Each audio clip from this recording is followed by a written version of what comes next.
Chapter 2. Dangers. The climbers do not stay long with the body, because Mount Everest is one of the most dangerous places in the world. There are many things that make it difficult to stay alive here.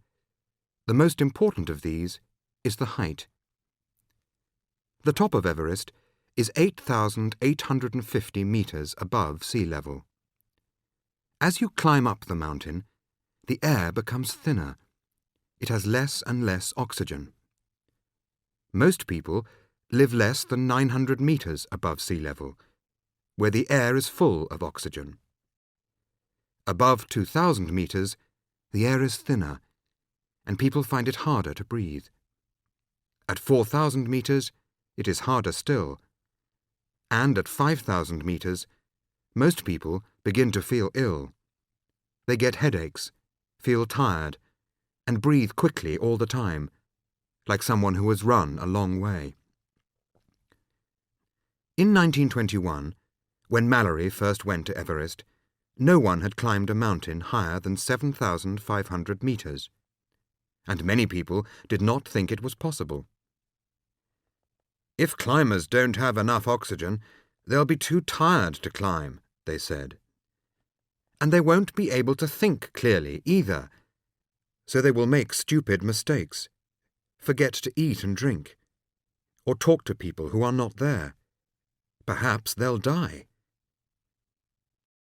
But the need for oxygen is not the only problem on Everest. There is also the weather. Almost every week, there are winds of 100 or even 200 kilometers per hour. It is difficult to walk or even stand up in these winds.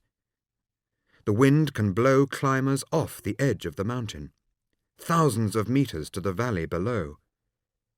Climbers sometimes sit in their tents for days, unable to sleep because of the noise, and afraid that the wind will blow their tents away. And then there is the cold. Temperatures on Everest often fall below -20 degrees Celsius. But the wind makes that feel much colder. But before anyone can climb Everest, they have to get there. Tibet, in China, is to the north of Everest, and Nepal is to the south. And, until 1950, Nepal refused to let any foreign climbers enter their country. So the earliest climbers, like Mallory and Irvine, had to get to Everest from the north, through Tibet, and that was not easy at all. Chapter 3. Through Tibet to Everest, 1921. Until the early 19th century, nobody in the West knew about Mount Everest. People in Tibet knew, of course. They called it Chomolungma, Goddess Mother of the World. And to people in Nepal, it was Sagarmatha, Goddess of the Sky. But no one in Tibet or Nepal had ever climbed the mountain. They thought that was a very strange idea, and no foreign person had ever been so far into the Himalayas. But in the 1830s, a British soldier, called George Everest, was making maps in North India. He made the first maps of the Himalayas, and measured the height of some of the mountains. But Everest finished his work in 1843, and he never saw Chomolungma. The first British man to see the mountain was Everest's friend, Andrew Waugh. In 1852, Radhanath Sikdar, who worked for Waugh, said he had discovered the highest mountain in the world. It was measured carefully many times. Then, in 1856, Waugh said that this was the highest mountain in the world. He gave it the name of his old friend, George Everest, in 1865. But very few British people were able to enter Tibet or Nepal at that time. So it was not until 1921 that the first British expedition went to see if it was possible to climb the mountain. There were 9 British climbers on this expedition, and one of them was George Mallory.